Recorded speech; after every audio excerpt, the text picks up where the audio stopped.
Welcome to the Coaches Spotlight Podcast, the show where you'll be listening to coaches from around the globe that share their pitfalls and struggles all the way up to what made them successful in their field. Ready to catapult your coaching business past the competition? Then grab your favorite beverage and get ready to listen to meaningful conversations and learn from industry experts. Here's your host, Oliver Mameni. Hey everybody, welcome to the Coaches Spotlight. Our next guest is an author and award-winning VIP life coach that specializes in permanent weight loss. His expertise in this area comes from over 25 years of experience practicing in the fields of exercise, physiology, and nutrition. For nearly a decade, he has coached VIPs both nationally and internationally on successful weight management. He has earned international recognition and several awards, including Best London Life Coach in 2018, Best UK Life Coach in 2019, and Best International Life Coach in 2020. Please welcome Darren Christopher Rowland. Great to be here, Mameni. Now, we always start off the show with getting an insight from our guests with what they're specialized in and what is the outcome they guide people towards. In other words, what is your signature coaching program, Darren?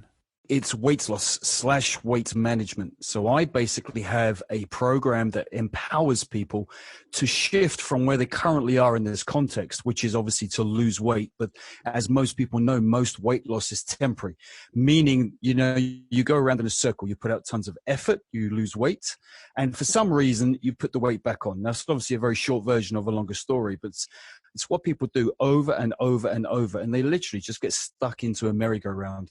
So basically, my program's speciality is helping people to break through and break free from that situation, meaning how to, step one, lose weight, just like they normally do. However, to actually maintain the weight loss so it lasts through time or permanently, literally, or forever. So the way they eat, the way they move, the way they think in their head is all compatible and basically creates that result. So they have longevity. There's a permanence going on in their physical change. In other words, they don't go around in a circle, wasting their effort, getting emotionally frustrated.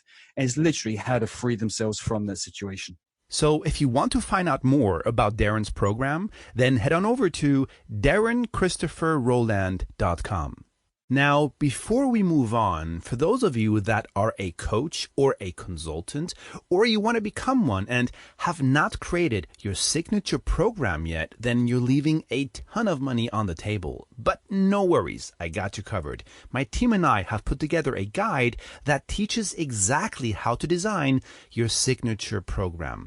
The exercises throughout the guide will systematically help you in creating a successful program all the way up to how much to charge for it. So if you want to grab a free copy of this guide, then head on over to coachesspotlight.com/guide. That's coachesspotlight.com/guide. So Darren, tell us, what differentiates you from other coaches in your industry that guide people to the same outcome that you lead them to? I think the situation is that a lot of coaches work from a certain perspective, which is fantastic, which is obviously to go out and help the clients, and they do what they need to do and they fulfill that intent. I think the difference between me and how I work is that my coaching comes not from an academic qualification, but more so from the pain of my life, of the early days in my career, which is I used to be a personal trainer, and I used to do a very good job, and I used to do that for about 5 years at that time. And I started to notice that I had some challenges with some clients, which is they'd produce the results they wanted. They'd lose weight, for example. And unfortunately, I'd see a small number of these clients later on in a situation where they put back on some of their weight. Now, other personal trainers around me at the time, it didn't bother them because it was just a source of income. But for me personally, it really got under my skin. It wasn't every case, but it was a few. And eventually I just sat down one day and wanted to figure out why that was happening, because clearly they had made a shift. They paid some money. They'd gone through all the effort and exertion and produced a great result. But then something must have happened and they've gone back. And so I kind of discovered that, it's a psychological element here. We're not talking about a physiological block. We're talking about psychological reasons why that happens, whatever it is. And I decided that really what I needed to do was understand the psychological side to complement the physiological side that I already knew based on my education and my qualifications. And so that was the ethos of me life coaching back in 2001. And I started doing that alongside, at that time, my personal training. And basically, I really kind of amalgamated them together. And by around 2005, I'd started a new company, which was called Easy Health. And the tagline was Health Made Easy. So simply how to take this very complex area of health and actually simplify it so that it actually become much more easy for someone to understand. And due to the success of that, I opened up a new company called Easy Weight Management in 2007. Again, the whole ethos was how to show people that losing weight was not a complex or a difficult situation. It's something really easy to do as long as obviously you had guidance and professional help and support, and you took the right actions, thought the right thoughts, and made the right decisions, then you could produce weight loss easily and correctly. And that's exactly what we did. And it actually springboarded into a club back in 2008 in an area called St. Albans in Hertfordshire. And we basically had around 500 women come to the club over the 2.5 years that we were there. And we basically helped them. We empowered them to basically be in a position where they could lose the weight, did lose the weight, and then sustain the weight loss through time. And I should emphasize, this is without dieting. This is through changing eating in a healthy, methodical way where you don't have to look at your calories. You don't have to cut back on them. You don't have to be overly concerned with what's going on. I'm not portraying that the message is you can eat whatever you want. You obviously have to make changes and be diligent about it, but you don't literally have to be on a technical diet, which by definition is a calorie controlled situation or a calorie reduced intake. You can eat more calories and still lose weight. And just to emphasize that point, a lot of people use a diet as a template or a springboard to losing weight, and it does work. It really, really does work because you eat less, your body has to make up the calories. So after a few days or a week or two, you will be lighter. But the only challenge with it in terms of a long process is that you can't really implement that as a strategic pattern into your real life, meaning days, weeks, months, and years on decades of your life, because it just can't be sustained. So most people hit that merry-go-round that I talked about earlier, which is they lose weight, no problem, but they just put the weight back on. And so they run that pattern over and over and over. So the skill set is basically keeping the calories the same, more or less, but instead raising your metabolism through exercise, through doing activity, which you love to do, which I also want to emphasize is not something you have to do. It's not going to the gym if you hate it, because most people don't like to go to the gym, or they don't like doing exercise even because they haven't found something that they're passionate about, something they really love to do. And if you can find an activity that you thoroughly and genuinely enjoy, you will do it consistently. Fact. So what the challenge is not so much exercise, it's finding the right type of activity that fits your budget, fits the weather, fits accessibility for you, depending on who you are, where you live, etc. But therefore being able to do something consistently. Now, some people, that's dancing. You know, we forget that dancing is a form of activity slash exercise. So, you know, a lot of people, a lot of ladies especially, used to dance when they were in their teens or their early 20s, when they were young, let's say, and single. And fast forward 20, 30 years, you know, they've had a family, they've got settled down. And so they've stopped doing the things they used to do. And now they try and get themselves to the gym, which is okay. If it works, it's great. But for most people, they just struggle with it because it doesn't float their boat. It's not a passion for them. So just using this simple example, if the same person could actually go back and do dancing again, the kind of thing she loved to do, the thing that she felt passionate about. In fact, it wasn't even exercise, was it? For her at the time, it was fun, it was partying, it was a purely pleasurable experience. So it's replicating that. Now, for some people, it's swimming. For some people, it's jogging. For some other people, it's going to the gym, if that's the case for them. But it's about finding what you love to do. And if you find that thing, then you're going to be consistent in it. And if you're consistently doing something you love to do, it's no effort. As a result, your metabolism will go up. If your metabolism goes up, then you're going to burn more calories, even if you don't lower your calories, which is the first step we were talking about. So there's no need to change your lifestyle by going on a strict regime that doesn't fit the ethos of a normal life. Because invariably, you have to go to work, you have to go to a party, you have to go out of your normal routine. And so, being on a fixed diet is not just something people don't enjoy, it doesn't fit a daily routine day to day overall, or at least in terms of a long term. So piecing these two together, the program is about helping people to understand that there is a way to make change happen and for it to last through time. And the way that happens, it starts with the most important element, which is the mindset. Nutrition and the training, these are just actions that come from a decision, which is a psychological element or the parameter. And so it's understanding how you think, how you feel, basically your beliefs, your values, your identity, the rules you use, etc. And all of these come from the references of your life. So all of this was amalgamated into the club that I was talking about in St. Albans in 2008. And we had, as I said, 500 people come over 2.5 years. And I basically left the club in December 2010, and I went into the public arena as a private consultant in, at that time, weight management. And I did really well there, and I held seminars and webinars, etc. And I got to the point where I was getting in contact, fortunately, with some VIP clientele, and they started to come along, and that just kind of grew from there. And then from 2012, I started doing VIP clientele in the context of, again, weight loss / weight management. And that's basically what I've been doing ever since until today, which is what I do as a main profession.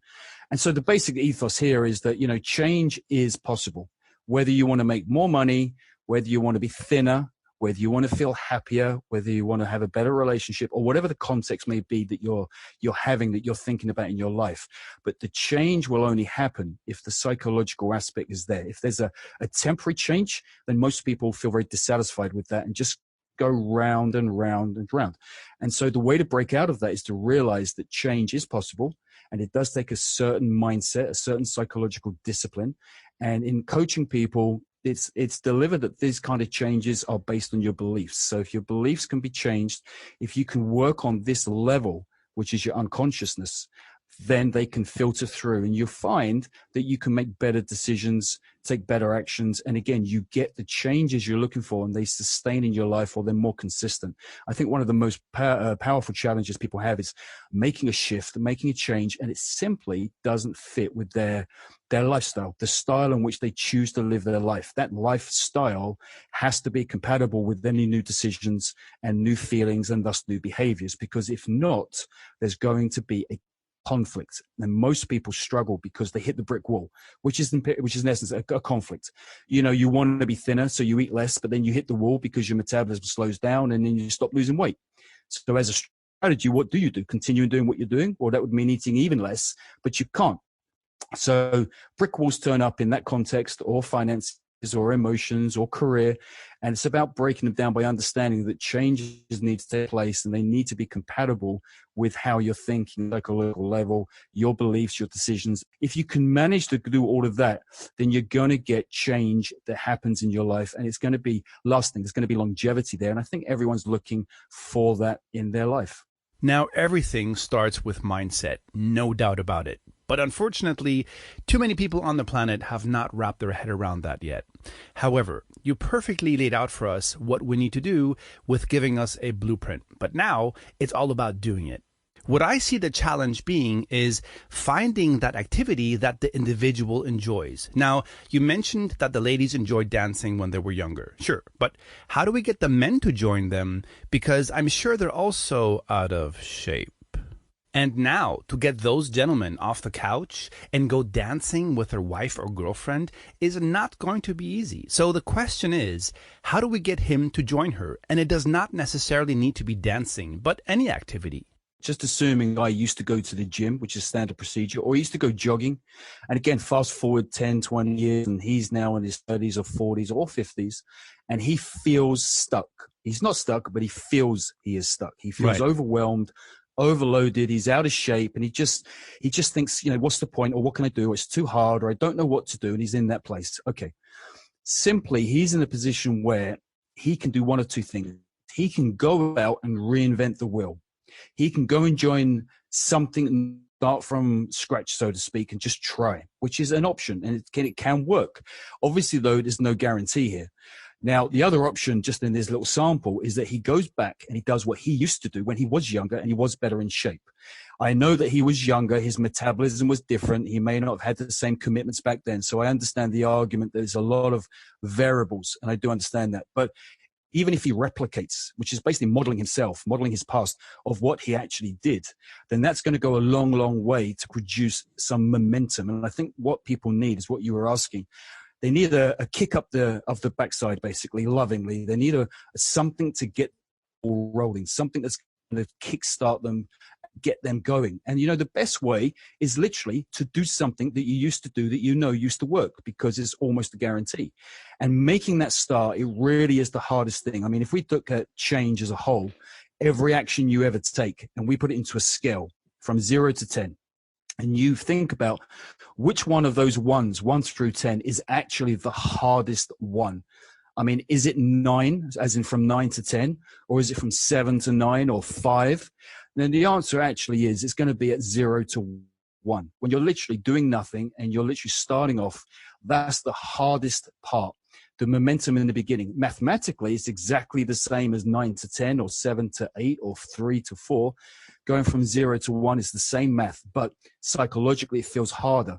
And so just getting some momentum going, something that gives you a kickstart, is really useful. And again, to emulate yourself, to copy the success you had once, is an easier path than starting afresh, something completely new, trying to reinvent the wheel, trying to make things happen.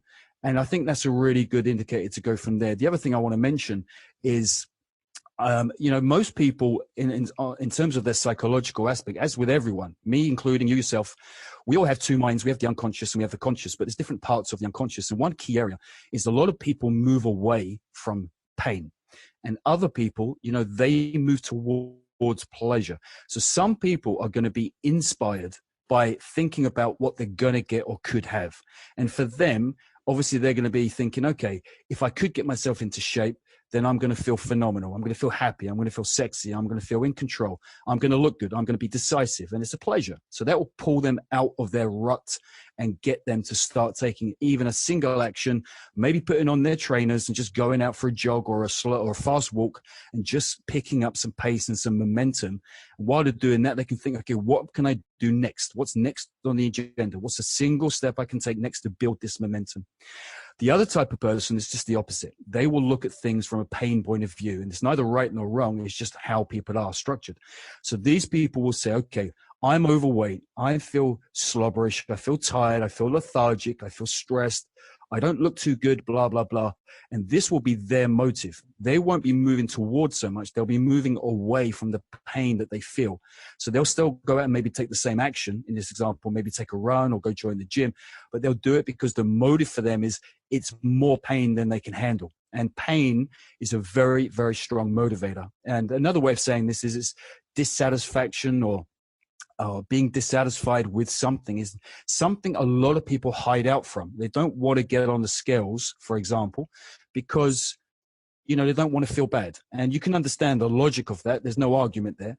The only challenge is the very pain, or the very motive, I should say, that people are looking for to go get themselves to have this momentum that I'm talking about.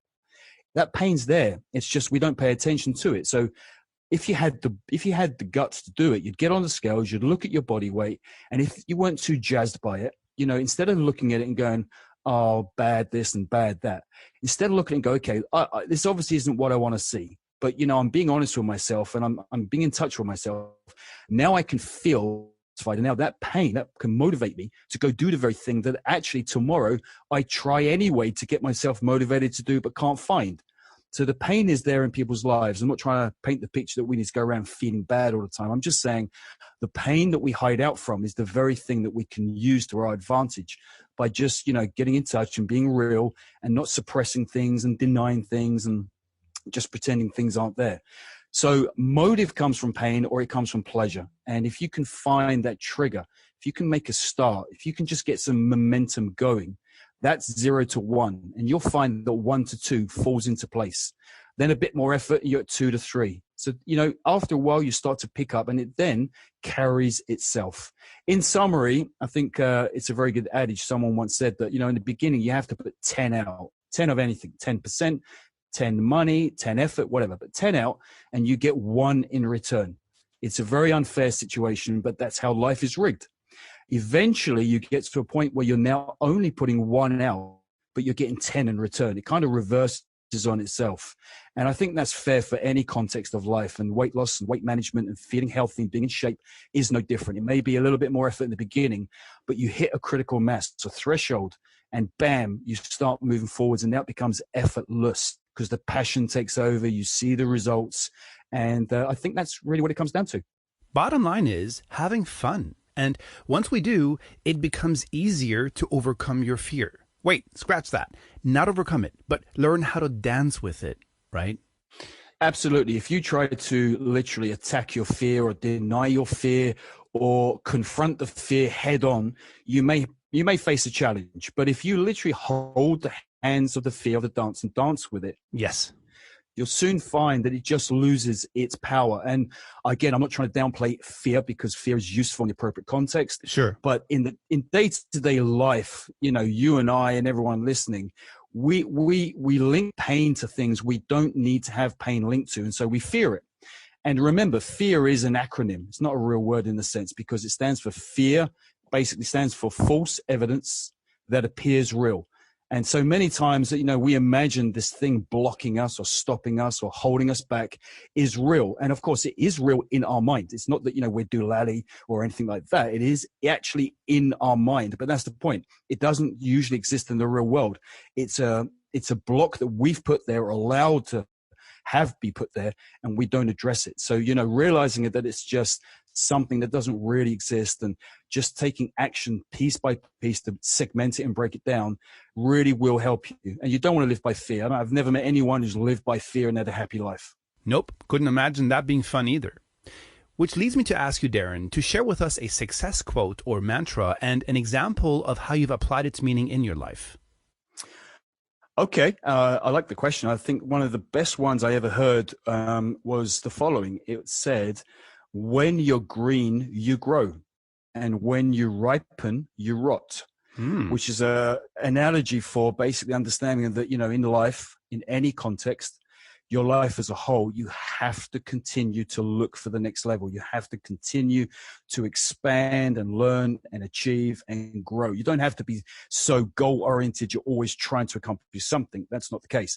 But, a lot of people get stuck in a rut or a groove, and it's not far from the grave, so to speak, because people get comfortable, and that's basically death rattle. And the way out of it, the way not to ripen and therefore rot, is basically to continually looking for the newness in your life, always learning, always expanding, always achieving, growing, accomplishing, or that kind of ethos. And that was really a really useful quote that pulled me out a lot of times in my early days. Oh yeah, I like that quote. I believe it's a quote by Ray Kroc.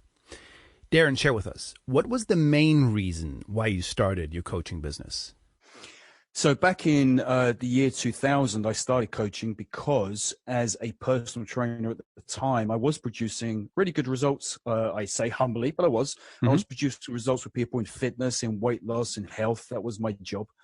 But a percentage I would see basically, let's just say, put the weight back on, or their health wouldn't sustain, or their fitness, they'd get in shape for a marathon or a triathlon. It'd be great, and they'd be tip-top condition. You see them a month after the event, and they look just like someone completely different. So the point is, it just pained me. It bothered me. It didn't bother the people around me. I don't know why, but that's just, I can't speak for them. But for me, it really irritated me that, the few people that would like this, why was it happening? Because I think I just wanted to be in a position where I could help everyone. I mean, that's how everyone, I think, thinks. So I really started coaching because I saw it as the next level for me to be able to understand the psychological side of an individual, to complement the physiological side of the education I had, and to bring those two together, to tally them up. And, for the next period of my life, for the next 5 years, I have to be honest, I was producing some phenomenal results because, for example, in the context of weight loss, people were just, able to sustain their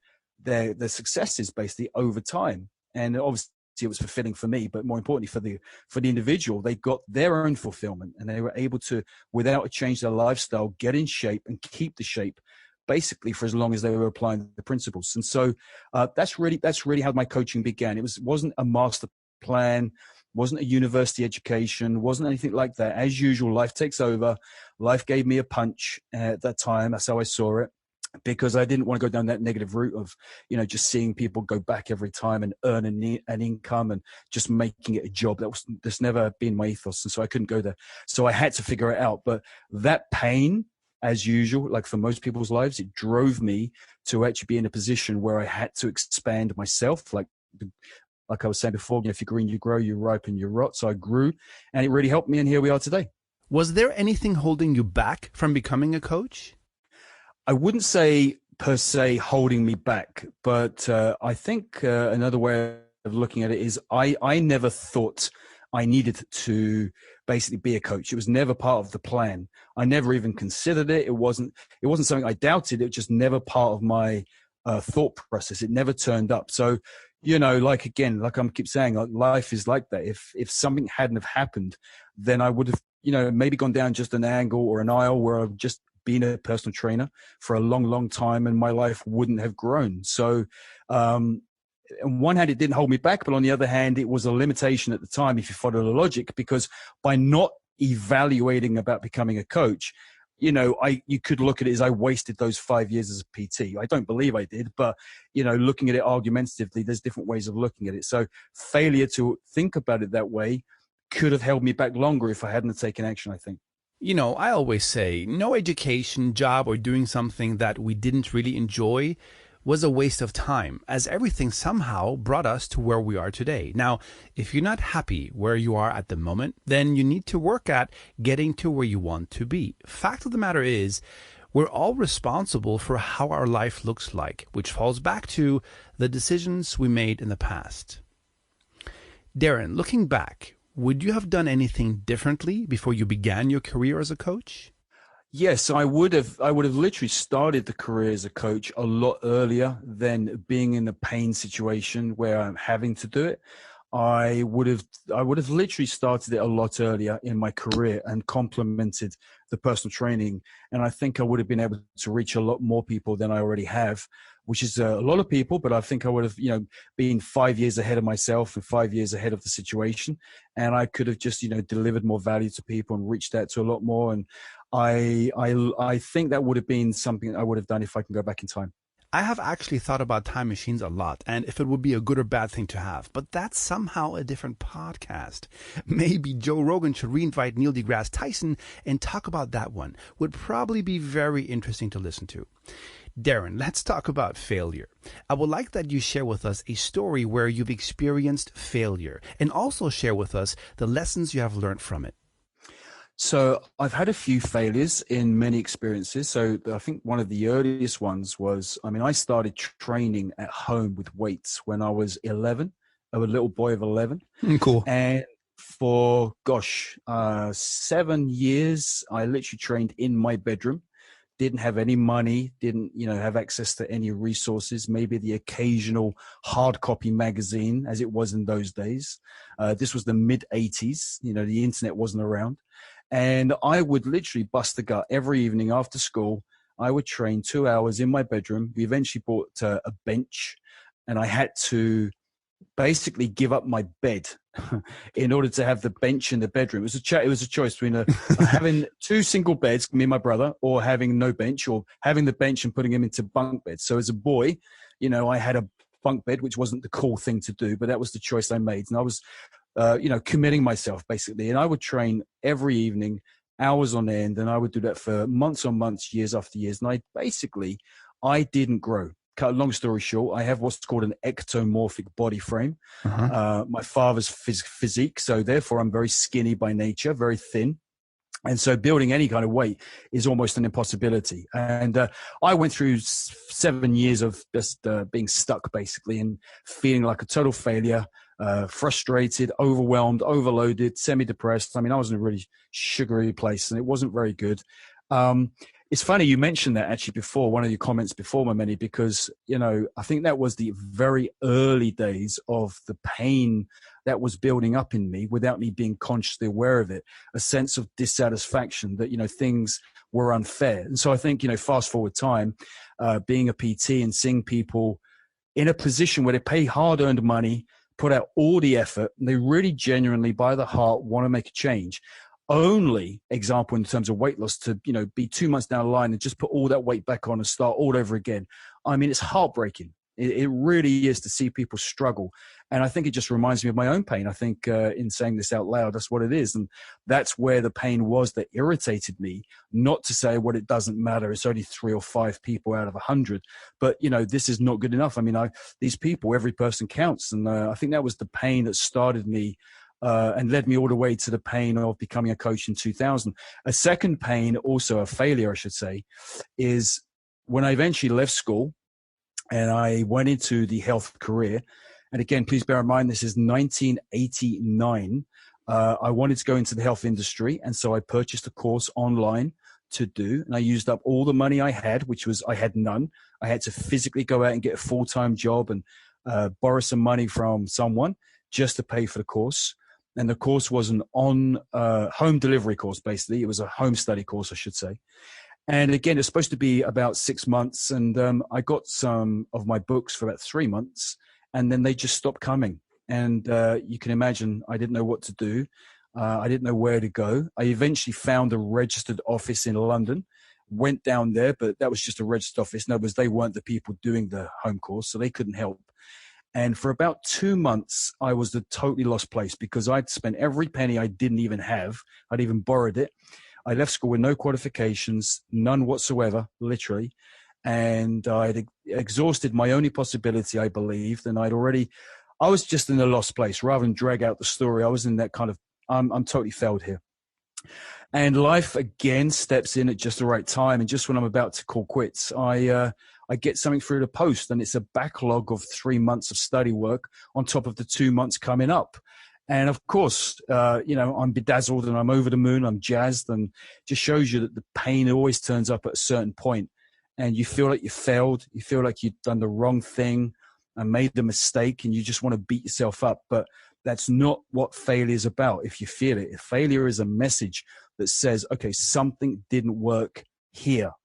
Doesn't mean something won't work over there or next. Exactly. You've got to literally pull yourself up. I think most people want to go through life imagining they've got a bulletproof vest on and never get shot. And it'd be nice to think like that, but it doesn't work. You have to get shot. In fact, even if you don't have to, you will. And so you will go down. And maybe sometimes you just hit the floor and get bruised and you get back up. Sometimes, quite honestly, you are hospitalized. You'll be in a coma, metaphorically. Yep. But whatever happens, you've got to be in a position where that failure doesn't hold you down. So it's not about failing per se. It's about how you deal with the situation that you deem to be a failure, how you cope with it. Now, back then, I coped with it very bad because I didn't know a lot about psychology at all, didn't know about me, myself. And so I dealt with it in a bad way. And thankfully, as I mentioned, after 3 months, the books came through and I was saved. And I think that was an early nudge by the powers that be, so to speak, above, that said, pay attention because you've got more coming. This is just a little nudge. And so now, if I can just quickly share with the listeners, if you do get into a situation where you screw up or you fudge up or you make a mistake or you make an error or you do something like that, don't feel terrible. If you want to feel bad, but don't stay there. Don't stay there for hours and hours and days, which is what most people do. They just beat themselves up, which is not only wrong, it's just you don't deserve that, right? You deserve to be much happier than that. So if there's something that didn't go right, learn your lesson. What didn't happen here that should have? What could I learn? How can I make it better? What didn't I do I should have done? What's something I can do that will make sure I'm never back here again?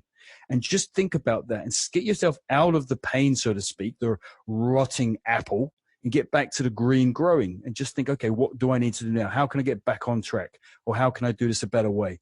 And so just remember, failure isn't a real thing. It's just a perception.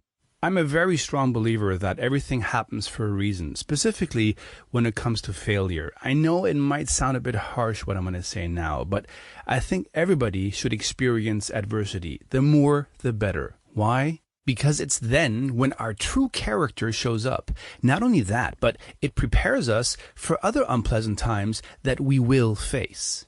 If I look back when I started online, I had absolutely no idea how this internet thingamajig worked, and even less what internet marketing actually was. And I can't tell you how many times I failed and felt defeated, but I knew there was a way. I just needed to find my way. And after trial and error on many levels, I took all that experience and opened a marketing agency. But I could only do that because I saw what did and did not work. And through seeing all that, I knew I had the knowledge not only to deliver results for ourselves, but also for our clients. Yeah. And I think, I mean, someone once said, and I think it's very accurate, that success is the result of good judgment. Yes. And good judgment itself is the result of experience. Correct. And experience itself is usually a result of failure or bad judgment. Ooh, I love that. Darren, let's shift gears. Share with us a story when you had an aha moment. Take us back to that very moment in time and talk about the steps you took to turn that aha moment into success. Okay, I had a client a good 6 years ago now, and she was in a position where she wanted to, she was basically going through a bad time with her husband, and we're looking at divorce, and we're complimenting whether they should do it, contemplating the situation. And we were just doing our normal coaching session, and we were talking through, and we were talking, and she made a comment basically that really just surprised me, and I didn't understand what it was at the time.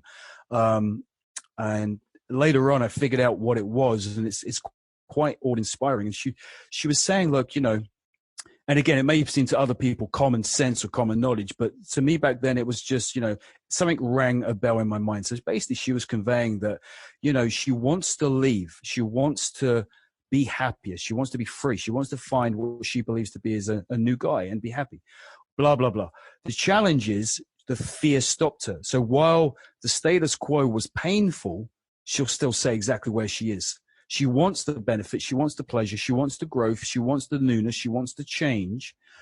And even though she knows that, she still won't do it because she's just comfortable where she is. And I mean, who wants to be uncomfortable, as she was saying? And so it really hit home to me that that's most people's situation. And as you say, the ha-ha moment, it's like, okay, it's not that people are stupid. It's not that people are lazy. It's not that people are stuck even. They even know what they want, even if it's not clear or crystal clear. They have a vague idea of where they want to go, what they want to do, what they want to have. And it's not so much building up something. It's usually removing the limitation, removing the barrier. And so realizing that actually what was holding her back was not that she could do this, but she basically believed, she had a self-limiting belief that she wouldn't be able to find better, basically, that where she was, as bad as it is, she knows how to deal with that pain. And so the idea that most people go around trying to make change is a two-step process. It's obviously knowing what you want and where you need to get to and making the change and putting out the effort. But you've got to figure out what's blocking you. You've got to figure out what's stopping you.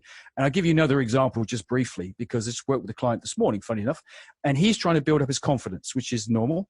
And he's doing all the normal predictable things, and it's all working partially, but not fully. And so on the front end, you can push to be more confident. You can just, make yourself do it. The challenge is there's a reason why he's not being confident, which is an unconscious fear of rejection or criticism. And so it's actually mathematically easier and quicker to remove the limitation, the block that he has, than it is to pump him up with confidence. Because if you remove the limiting or governor in front of him, he would automatically, by default, be more confident. So it's kind of working backwards. Most people work backwards. They kind of get themselves to do things they don't want to do. A bit like we were talking much earlier about the exercise. They try and do things they think they should do, but they just keep pushing, doing something they don't enjoy or can't work at, and eventually break and crack. And if it's a weight loss, they go around in a yo-yo. And if it's, trying to build up confidence, they just give up because they can't crack it. So it's about removing the block more than it is just literally dealing with the push. So for this lady, we had to literally work on, okay, what's preventing you? It's your own belief itself, actually, not the real reality. And then once we released her from that limiting belief, she automatically progressed in her life. She and her husband divorced, and she eventually kept in touch, and she met a guy and very happy. So, understanding that what prevents you is usually a block, and that block, if you can remove it or work on at least attempting to gain the momentum to remove it, you stand a better mathematical chance than just trying to push, which is going to probably be a bit futile. How far do you go back in their past? Because I have a different opinion on what's being thrown around out there in regards what differentiates a therapist and a coach, which is therapists analyze their clients' past as a tool for understanding present behaviors, and coaches identify and describe current problematical behaviors so the clients can work on the issues themselves, right? Well, that's what they say. And I don't agree with that fully, because how many times was it necessary for me to dissect my coachee's past experiences to get to the root of the problem of them not being able to move forward? So what is your take on that, Darren? It's a good question. I like it. My take on it would be the following, just to give a brief overview to the listeners, just to differentiate a coach from a traditional therapist. A traditional therapist is mostly, not necessarily wholly, but mostly interested in the past, as in the why something happened. So, for example, again, using the analogy, if you've got low confidence, they'd be more interested in finding a trigger point in past tense time of an event that happened in your life and what basically happened. And they want to dissect it and analyze it, because the logic would be, if you could do that, you could crack it. And so the present would change, and so would your future, which makes sense.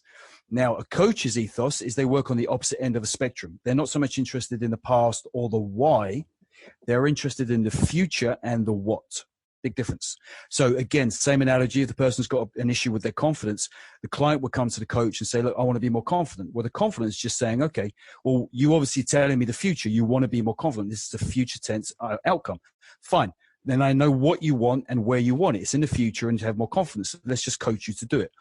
So we come from different kind of places. Neither one is right. I really believe that. I don't think a coach is right and the therapist is wrong any more than the other way around. I think different people find value in different things.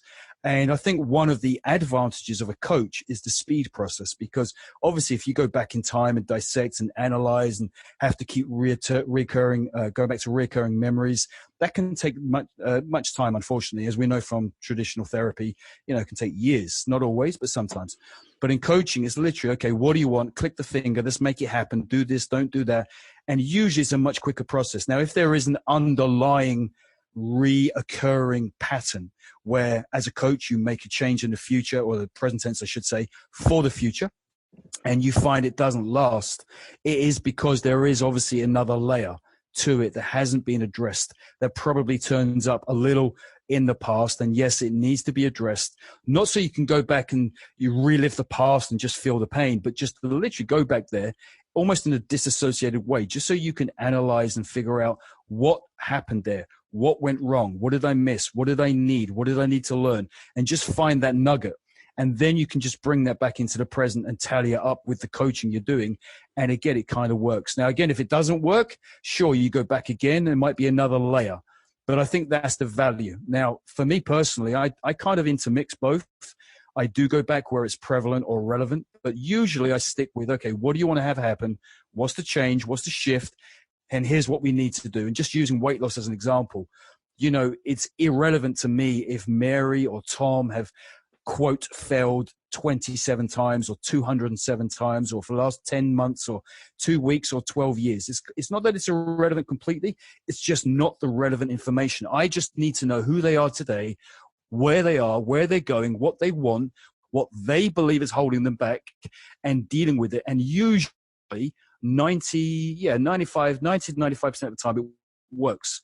And where those that 5 or 10% is a challenge, then okay, we delve a little deeper, we go backwards, and we do try to find out what the underlying or underpinning reason is. And I'll just throw another example, because I do financial coaching. And a lot of time people will come and they'll tell me they've got problems with their partner in their home life. They're having arguments with their lover or their spouse or their friend. And again, cut a long story short, we delve, we talk, we discuss, and we find actually it's nothing to do with the partner.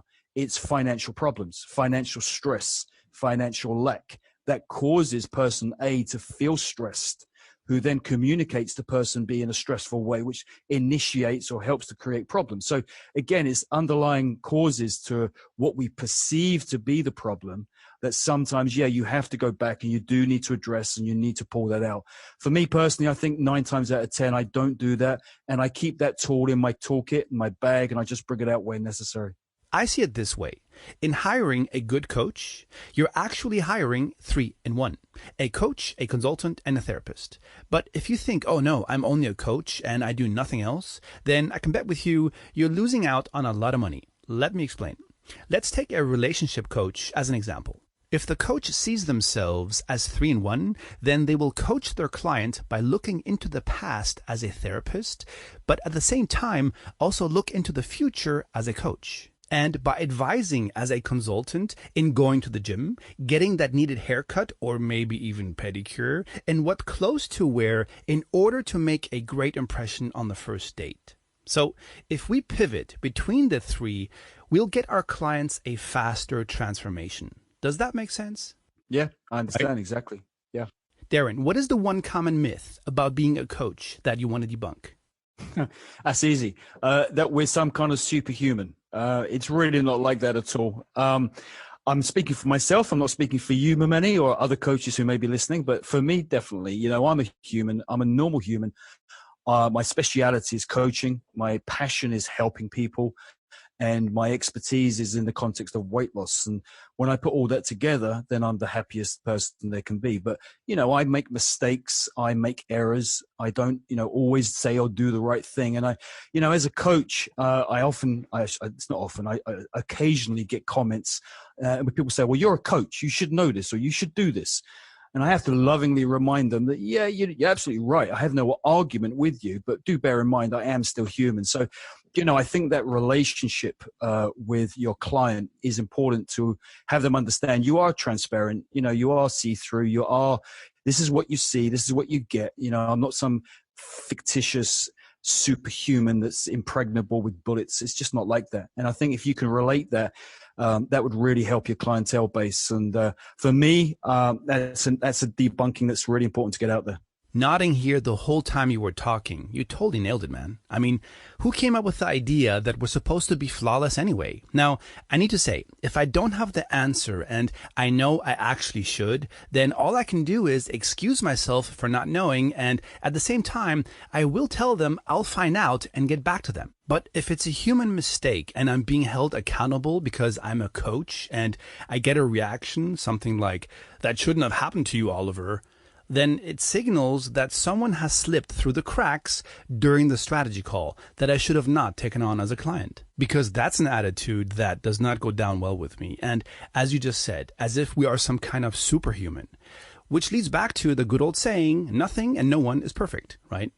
Darren, do you see it as a requirement being certified as a coach, or do you think people can start their coaching business and get certified later on? The latter, absolutely. So personally, I do not have what they class as an academic certification or qualification as a life coach by choice. Now, when I was a personal trainer back in the 90s, mid-90s, for example, the personal training industry was not regulated here in the UK, at least, which means anyone could say they were a personal trainer. Anyone, literally. Okay. Right. And then the personal training industry became regulated, I think 2002, 3 or 4. I can't quite remember. Now, the life coach is probably going to take the same progression. It's currently, here in the UK at least, an unregulated industry. So again, what that means is, literally, loose language, it means anyone can say, I'm a coach, and go out and be a coach. There's no regulatory process to control that currently. I'm sure it's going to change in years to come, Sure. but that's how it is right now. So 20 years ago when I started, it's the same as it is now. It was an unregulated industry. So for me, the way I've looked at it is I hit a certain point. I hit a critical mass, a certain threshold. I'm not going to lie because I can't think off the top of my head, but I think it was about 2010. It might have been more, 2011, but something happened back then. And I realized I had a choice. I could go and build up my career by getting a qualification. And I had that as an opportunity. And then I also thought, well, okay, do I need to? And I had to measure the word need, not just my opinion, but I had to measure it. So I looked at my current status as a coach, and I realized, thankfully and fortunately, by good fortune, I had business, and I had repeat business, and I had recurring clients, and I was doing pretty damn well. Just to give you an ethos of the what I'm talking about here. I mean, I had my first $1.5 million in property by 2008, if I'm not mistaken. So I had done really well by measure, not just by opinion. So I had to figure, okay, if I'm going to go out and get a qualification, it's got to serve a purpose. Otherwise, I'm doing something I can't justify. And I couldn't justify needing to do it because I was producing results, which then comes back to my second point I want to make, which is I think in the coaching industry, by measure outside the financial parameter, you've got to deliver results. And if you can deliver results, then I'm not saying you don't need a qualification, because your question is obviously talking to me and about my personal preference, just my opinion. I'm not talking on behalf of anyone else, because I know other people who have a different perspective, and that's fine. But for me, looking at it backwards, looking at it from a client's point of view, not me or you or anyone else, but the client. Out of 100% of the clients I've seen over 20 years, which is, you can imagine, tens of thousands, I think 3 have ever asked me what qualification I have, which to me is indicative of the fact that they just don't give two rats. They're interested in producing the result they want healthily, happily, safely, securely, but they're interested in the result. They're not interested in where you went to school or what qualification you had. At least me, again, I should pertain that to myself. They're not interested in just the academicness, because I also know probably 3 people I'm thinking off the top of my head who have academic qualifications as coaches, more than 1, I should say, but they have less business than me. And again, I'm just reflecting that by measure, not by opinion or ego. It's just by measure, because why then do I have the clientele? Well, I must be producing results, which correlates with my income. So basically, as long as you do a good job and you can deliver the results, who am I to tell you can't be a coach? And, whether you're a teacher or a parent or any kind of situation, we all coach everyone else. We may use a different word for that. I can understand you won't use the word coach, but we all coach someone else, whether you're a kid or a father or a son or a teacher, or you go to work and you help someone do something. In terms of our profession, because obviously we earn a living from it, but it's our profession, so it's our professional status, so that's our professionalness, we earn money. But yeah, for me, I never got to the point where I decided I needed a qualification, simply because I was producing results. And so I've never gone out and got one or needed one, I believe. But I think the option is there for people to make that choice. I've always said my education, my qualification is a real life experience. On this podcast, we don't have time to talk about my whole life. But, I've had a lot of experiences, a ton of them, and they've always, been limiting, unfortunately, and they've always pulled me back, and I've been pulled down, but I've managed to get up and pull myself forward. So what I give to people is not some classroom teaching. And I'm not downplaying that. I'm just saying, for me, that wouldn't float my boat. For me, it has to come from, like this podcast is off the cusp. I'm talking here literally without a script. It's literally just coming out of me real. So the coaching has to come from your heart. It can't come from your head and be effective. At least that's what I believe. I see far too many people that want to get into coaching, but their mind is programmed by the old model that they can't get into something if they're not certified. I can't tell you how many people ask me on a monthly basis if they need to be certified, or they say something like, how can I call myself a coach if I'm not certified? And I always answer, how can you call yourself a coach if you've never coached? Because no certification is going to give you the experience to move people forward. Am I saying not to get certified? No.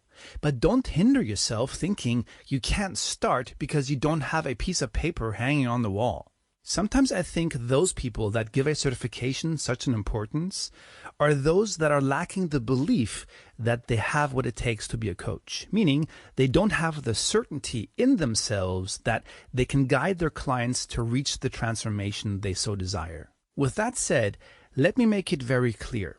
What a certification does is it gives you structure in your coaching, but it won't make you a coach just because you decided to get certified. You need to have skin in the game, i.e. experience, to get your client to where they want to be.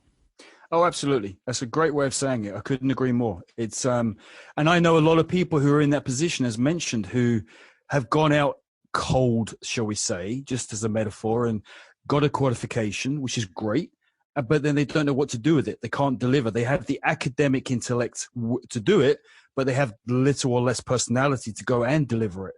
And so it's like having the best computer, but you can't plug it in. it's not going to be much use to you. So I think what's even more important than just academic knowledge is the ability to deliver, to healthily, happily, safely deliver what people search for. And I'm only talking about my experience here because that's just my experience. I'm not talking on behalf of anyone else because they may have different views. But in 20 years, bottom line is I haven't gone out and got a qualification. And I've been able to produce some pretty phenomenal results because I do believe in myself. I like to think humbly, not arrogantly, but I do believe. And by measure, I've helped a lot of people. And it just continues to fuel the idea that, yeah, I am a coach and I can help people and make a difference in their life humbly and get them to feel fulfilled, which is what we all deserve, rather than going around feeling beaten up and like you say, Mameni, even the coach themselves who can't get themselves to feel like they're even a coach. That's a mindset and that's a block they have. So, everyone's out there to be saved, you and I included. And, as coaches, it's a great job to go out and be able to help them. One thing is for sure, no certification is going to get anybody magically new clients. Did you know 87% of coaches or consultants from around the globe go out of business in their first year? And the main reason why they go out of business is because they didn't figure out how to generate a steady stream of new clients. Therefore, my team and I have created a workshop that outlines exactly what we do to generate a consistent stream of new clients month in, month out for our business and for our clients. So if you're a coach or consultant and you're committed to changing more lives with your expertise, then I encourage you to register for the free masterclass. Just imagine to never wonder where your next clients are going to come from next month. And all you need to do to make that a reality is head over to clientsindroves.com. That's clientsindroves.com and register for the free training. Darren, are you ready for the Thunder Round? I'm ready. All right. If you could go back in time and meet the 20-year-old Darren, what advice would you give yourself? I would tell him to start coaching early on at age 25. What is the one thing most people don't know about you? I actually coach VIP now, have done for about 10 years. So when I work in the VIP environment, I get paid. When I'm working in the public arena, I still have the money come in, but it goes to a charity, not to me. I need to dig deeper on that one. What does VIP mean? Very important people. Yeah, sure. But what kind? Royalty, musicians, TV stars, music stars, politicians, artists, high net worth people, anyone that has a powerful status in society. And by measure, they have a powerful influence on society because their decisions or their influence is going to have a large impact. If you could meet one person you have not met yet, what would you ask them or what would you want to know from them? That would be Shakespeare. And I want to know where he got all of his knowledge on the various words. I think he used 25,000 separate words in his workings, which is unequal to this day. So I'd like to ask him that question. What is the best advice you have ever received? I think it comes back to the quote we talked about earlier, which is when you're green, you grow. And if the moment you start to ripen, you're going to start to rot. So never hit the plateau where you switch off and get comfortable. Always look for growth in your life. Now, before I ask you about your favorite book, tell us about your book with the title, Only for the Serious Permanent Weight Loss. Okay, so this book is a book obviously on weight loss, but with a difference, which is, I just want to set the scene. I think everyone is saturated and sick to the bone of weight loss, and me included.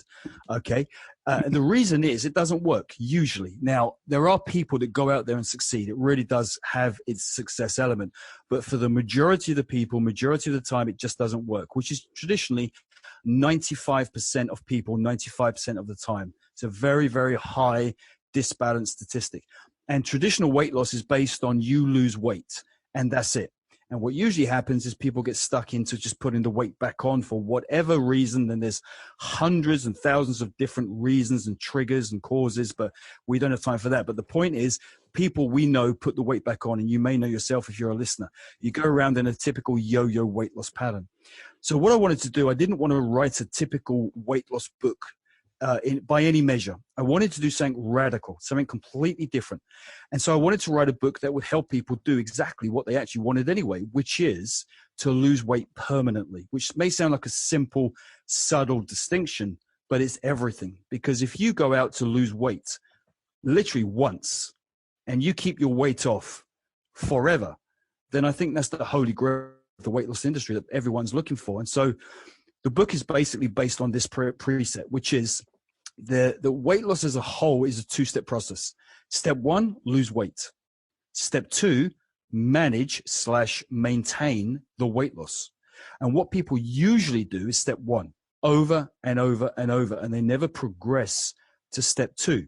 So they lose weight, put it back on, lose weight, put it back on. They just keep running step one, and they never get to hit step two, which is maintaining the weight. Because obviously if you maintain the result, you'll never need again to lose weight, which again may sound like an oversimplification, but that's really what's going on in terms of math, in terms of psychology. So the whole book is a program. And what I mean by that is it's not just a book on diet or nutrition or training or anything.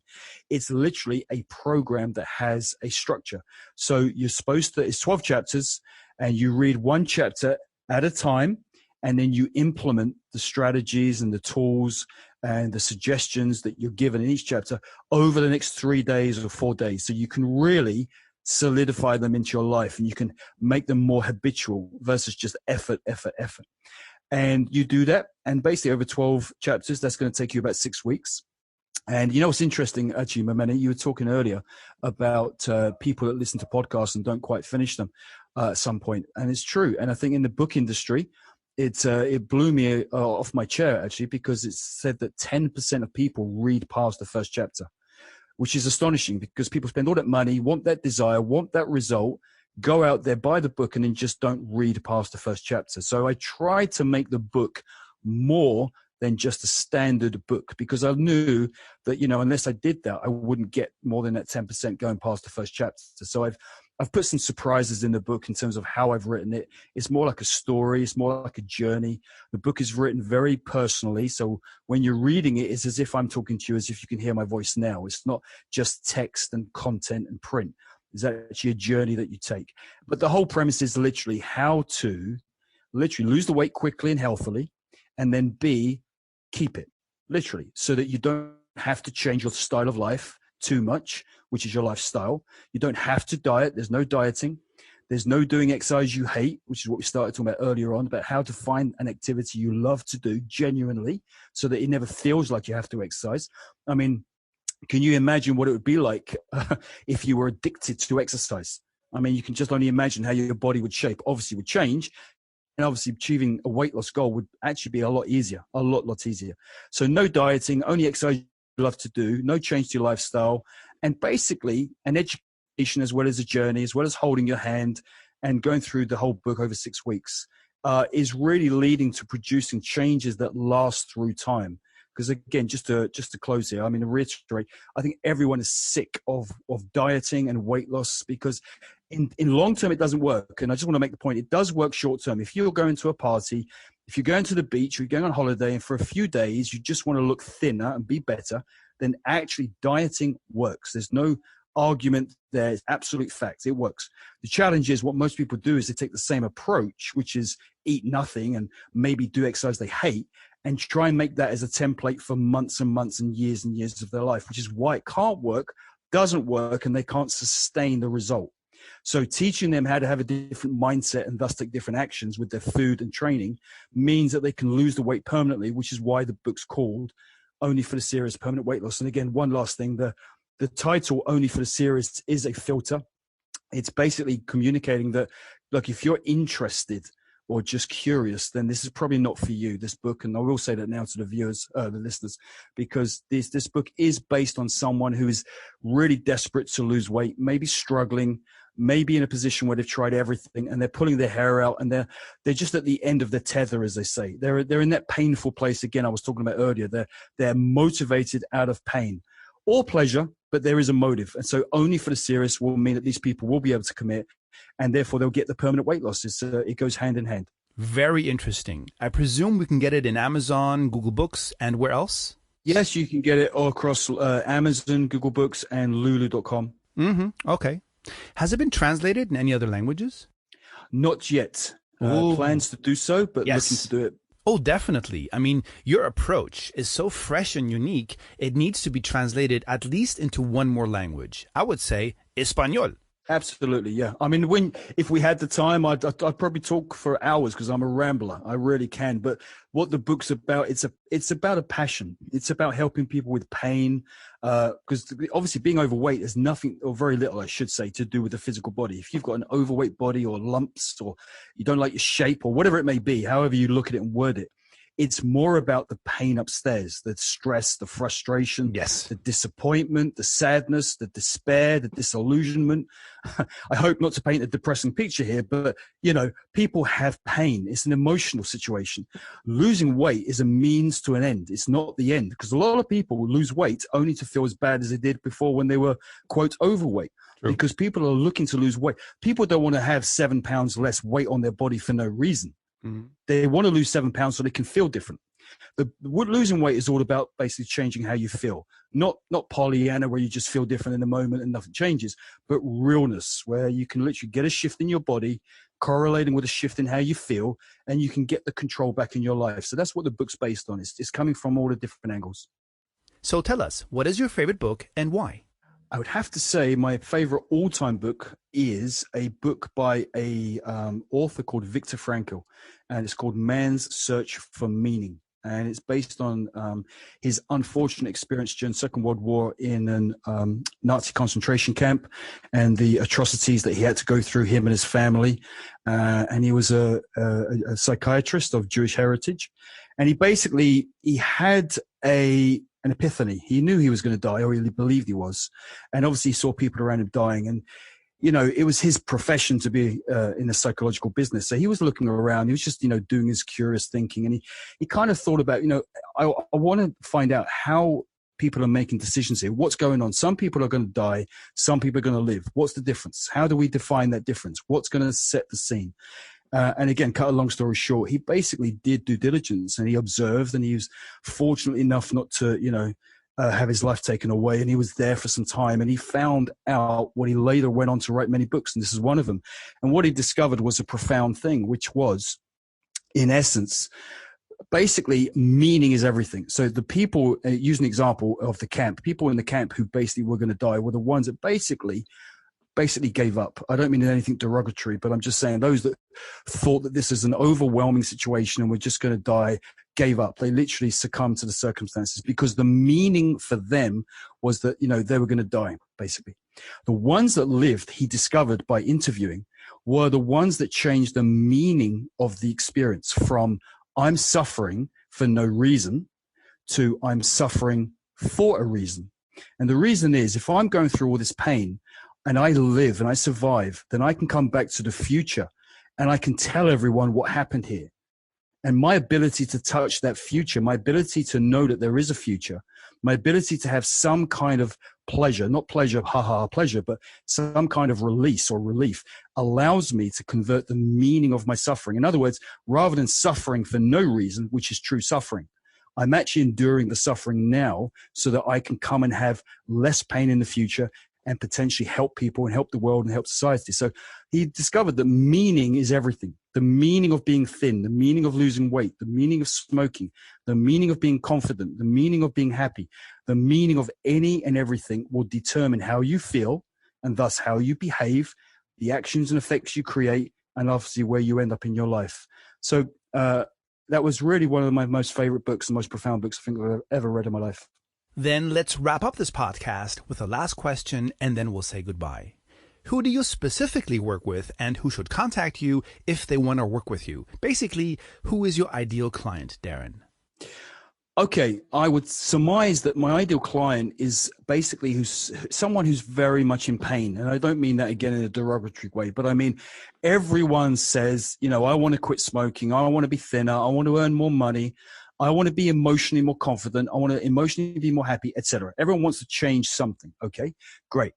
But I usually find that, my greatest pleasure and the greatest effect come hand in hand, which is when people are really in pain. I don't mean just interested or curious, or they want to, or they should, or they think they ought to. There's a different level of emotionalness here, or emotional consequence. So the kind of people who are really, really stuck, like I say, if they've tried every diet, and I mean everything, and they're they're not just not losing weight, but they're feeling depressed and it's starting to affect the quality of their whole life.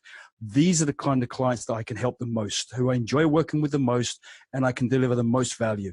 Or if it's another context, such as confidence or emotional happiness or fulfillment or a career change, whatever it is, again, as long as there's a situation where the person feels they've gone to maybe other coaches, maybe, or other therapists, or tried to do this or tried for years, or it's never worked, and they're literally in a painful place. I'm not sure how I'm wording it correctly for listeners, but if you're in that place where you're stuck, I mean, literally stuck, and you just don't know where to turn, you're putting your hair out, then you're my kind of ideal client. Someone who's basically in a position where you don't know where to go and you've exhausted all possibilities.